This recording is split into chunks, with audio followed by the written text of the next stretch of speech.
안녕하십니까. 어제 주일을 잘 지키고 오늘 새로운 날 월요일을 맞이하였습니다. 11월 6일입니다. 한 주간 주님과 동행하시기를 바랍니다. 오늘 함께 읽으실 오이코스 말씀은 사도행전 9장과 10장이고 그 중에서 9장 15절 말씀을 나누겠습니다. 주께서 이르시되 가라. 이 사람은 내 이름을 이방인과 임금들과 이스라엘 자손들에게 전하기 위하여 택한 나의 그릇이라. 아멘. 신대원에 입학해서 보니까 목사가 될 뜻을 가지고 하나님 앞에 서원하고 온 사람은 몇 사람 되지 않는 것 같았습니다. 오히려 세상에서 이리저리 돌아다니다가 하나님의 손에 붙들려서 막다른 골목으로 끌려간 끝에 들어온 이들이 의외로 많다는 사실을 알게 됐습니다. 인생이 자기 뜻대로 되는 게 아닌 것이지요. 그리고 또 서원하고 온 사람들의 목회 사역도 본인이 원하는 대로 되는 것은 아님을 알게 되었습니다. 여러분, 우리들의 인생은 우리 손에 있는 것이 아니라 하나님의 손에 있는 것이죠. 그 대표적인 예가 사도 바울이십니다. 그분은 사울의 이름을 가지고 얼마나 복음을 믿는 자들을 핍박했습니까? 그러다가 다마스커스, 다메섹에 있는 성도들을 잡아오기 위해서 가던 중에 빛보다 더 밝은 빛으로 나타나신 예수님을 만나게 되었고 땅에 엎드러졌는데 눈을 볼 수 없게 되었죠. 그런 예수님의 음성을 듣고 사람들의 손에 이끌려 다메섹으로 들어갔고 거기서 3일을 지난 이후에 아나니아라는 제자의 방문을 받게 됩니다. 아나니아는 신실한 주님의 사람인데 그는 성령님의 지시를 받고 사울을 위해서 기도해 주러 간 것입니다.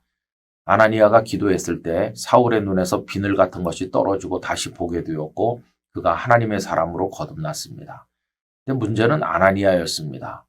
사울에게로 가라 했더니 아나니아는 두려워했죠. 그가 유명한 핍박자였기 때문입니다. 그때 성령님께서 아나니아에게 들려주신 말씀이 오늘 본문입니다. 그는 내가 택한 그릇이다. 이렇게 말씀하는 거죠. 주께서 이르시되 가라. 이 사람은 내 이름을 이방인과 임금들과 이스라엘 자손들에게 전하기 위하여 택한 나의 그릇이라. 그래서 사울은 자신의 의지대로 인생을 산 게 아니라 주님의 손에 붙들렸고 복음의 사도로 평생을 살게 된 것을 우리가 알고 있습니다. 여러분, 우리 인생은 주님께서 주장하시는 것이죠. 주님이 쓰시고자 한다면 주님의 손을 벗어날 사람은 아무도 없습니다. 종교개혁자인 칼빈 선생님도 그렇습니다. 이분은 원래 인문주의자가 되기를 원했던 사람인데 여러 과정을 통해서 로마 카톨릭교회 부패상을 보게 되었고 그리고 개혁적 신앙을 그 가슴속에 이제 가지게 되었습니다. 그러다가 1533년 11월 1일 파리 대학의 총장 취임식이 있었는데 니콜라스 콥이라는 사람이 총장으로 취임하게 되었습니다.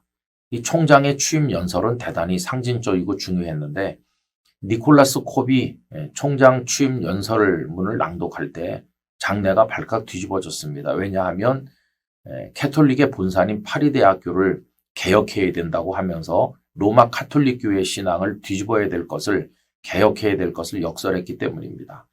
파리 대학의 총장이 된다는 사람이 종교개혁적 신앙을 설파했을 때 앉아있는 사람들이 얼마나 분노했을까요? 그리고 그 연설문을 만든 장본인이 칼빈이라는 것이 드러났을 때 칼빈을 잡으려고 했고 그는 간신히 목숨을 건지고 도피하게 됩니다.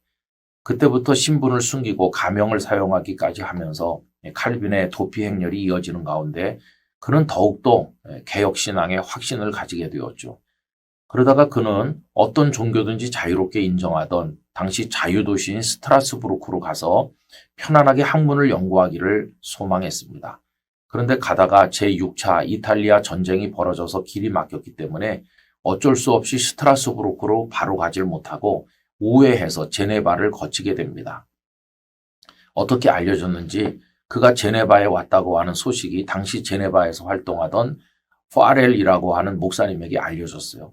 파렐은 칼빈을 방문했고 자신과 함께 남아서 제네바의 신앙개혁을 위해 같이 협력해 줄 것을 강력하게 요청했습니다. 그러나 칼빈은 마치 떨기나무 불꽃 가운데 나타나신 하나님의 명령을 거절하던 모세처럼 여러 차례 거절하였죠. 몸이 약하다. 나는 할 뜻이 없다. 이런 식으로 거절을 했는데 결국은 칼빈은 파렐에게 설득당했고 남아서 제네바의 종교개혁자가 된 것을 우리가 알고 있습니다. 칼빈이 성경에 대한 주석을 썼는데요. 그 시편 주석 서문에 보면 자신이 어떻게 파레를 통해서 종교개혁자로 바뀌게 되었는가를 고백하는 내용이 나옵니다. 그러자 복음을 전하기 위해 믿을 수 없을 정도로 열성적으로 일하고 있던 파렐은 나를 성 안에 가두기 위해 모든 노력을 기울였다.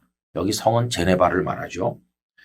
그리고 내가 변두리에서 개인적인 공부를 계속하려 한다는 것을 깨닫고 간청하여 얻은 것이 아무것도 없다는 것을 알고서는 저주하면서 되돌아갔는데 스트라스부르크로 가서 편안히 살길 원한다는 이 칼빈의 말에 파렐은 저주를 퍼부었습니다. 그토록 큰 도움이 필요한 때에 내가 돕는 것을 망설이면 하나님은 나의 평화를 틀림없이 저주하실 것이라고 말했다. 파렐도 성격이 만만하지 않죠.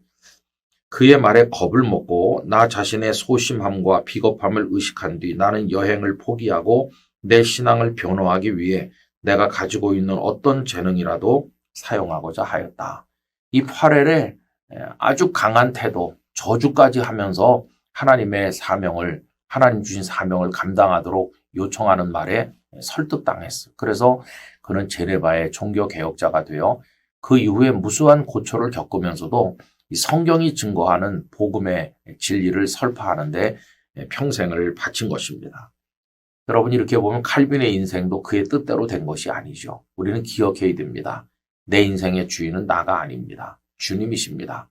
주님이 끄는 대로 갈 수밖에 없어요. 그렇다면 억지로 끌려가지 말고 주님이 인도하심에 기쁨으로 순종할 때 첫째는 주님께 영광이 될 것이고 두 번째는 우리에게도 복이 될 것이고 세 번째는 그로 인해서 열매가 많을 것입니다. 우리 모두 우리의 인생, 우리 자녀들의 인생, 우리 가정과 교회 미래를 하나님의 손에 맡기고 하나님께서 인도하시는 대로 기쁨의 순종으로 따라가게 되기를 간절히 원합니다. 저희들의 인생의 주인 되시는 아버지 하나님, 어리석은 교만으로 주님의 손에서 벗어나려고 하는 생각들을 버리게 하시고 주님의 이끄심에 100% 순종함으로 주님의 뜻을 이루고 저희도 기쁨의 복을 누리게 하여 주옵소서. 이번 한 주간의 삶을 인도해 주시옵소서. 예수님의 이름으로 기도드리옵나이다. 아멘.